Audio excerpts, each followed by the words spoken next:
বাড়ির বউদেরকে সত্যিই ইচ্ছের কোনো দাম আছে? আমরা যেটা চাই সেটাকে সবসময় করতে পারি না, তা কখনোই হয় না। আমরা যেমন চাই তেমনভাবে কিন্তু চলাফেরা করতে পারি না বিয়ের পর। খুব কম সংখ্যকই মেয়ে আছে যারা নিজেদের মনমর্জি মতো বিয়ের পরেও চলে, আর যতটুকু চলে সেটা কিন্তু নিজের গায়ের জোর খাটিয়েই চলে। কিছু করার নেই, এখনকার দিনকালটাই এরকম হয়ে গিয়েছে। হ্যালো বন্ধুরা, এদিকে এই যে আজকে সকাল সকাল কিন্তু বেরিয়ে পড়েছি আর কি মন্দিরে আসার জন্য। তারপর এদিকে পুজোটাও সেরে নিচ্ছি। আজ হচ্ছে শ্রাবণ মাসে দ্বিতীয় সোমবার, তাই কিন্তু মন্দিরে চলে এসেছি পুজোর জন্য। পুজো শেষ হয়ে গিয়েছে, তারপরে এই যে চরণামৃত খেয়ে বাড়িও ফিরেছি। আর বাড়ি ফিরে আবারও আমি বাড়ির পুজোটা করে নিচ্ছি।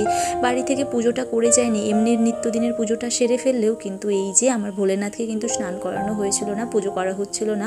তার একটাই কারণ দুধটা একটু দেরি করে দিয়েছিল সেই জন্য। তাই আর কি এইদিকে এসে আমি পুজোটা করে নিয়েছি। নিজের জন্য একটু খাবারেরও ব্যবস্থা করে নিয়েছি, একটু পরোটা আর সাথেই যে তরকারি মতো বানিয়েছি ওটা দিয়ে খেয়ে নিয়েছি। আর তারপরে কিন্তু বাড়ির কাজে আবারও লেগে গিয়েছি।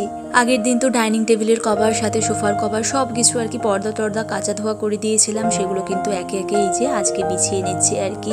আসলে প্রত্যেক দিন কি জানো তো, এই কাজগুলো করতে ইচ্ছে হলো, আজকে একদমই ইচ্ছে হচ্ছিল না। কারণ সারাটা দিন আজকে না খাওয়া, এখন প্রায় দেখতে দেখতে 12টা মতো বেজে গিয়েছে। দুপুরের খাবার এখনও কোনো কিছুই ব্যবস্থা করা হয়নি, তো সেই জন্য না খিদেও পাচ্ছে, একদম ভালোও লাগছে না। কিন্তু এই যে কাজগুলো করতে হবে, যে ফেলে রাখা যাবে না একদমই। বর্মশাই যে হেল্প করছে না তা নয়, ও অনেক হেল্প করেছে, পর্দা টর্দাগুলো ওই টাঙিয়ে দিয়েছে। আর এগুলো তো রুমে ছিল, তোমরা জানিও কিন্তু কেমন লাগছে এইখানে এই পর্দাগুলো দেওয়ার পরে। মোটামুটি গোছানো অনেকটাই আমার কিন্তু এখন কমপ্লিট। এই যে ফুলটাও এখানে আমি লাগিয়ে দিয়েছি আর কি, ওইদিকে এই ফুলটা ছিল আর ওই সাইডে কিন্তু অন্য একটা ফুলও দিয়েছি। চলো এবার রান্নাটাও সেরে ফেলি, তোমরাও ঝটপট চ্যানেলটাকে সাবস্ক্রাইব করে যেও।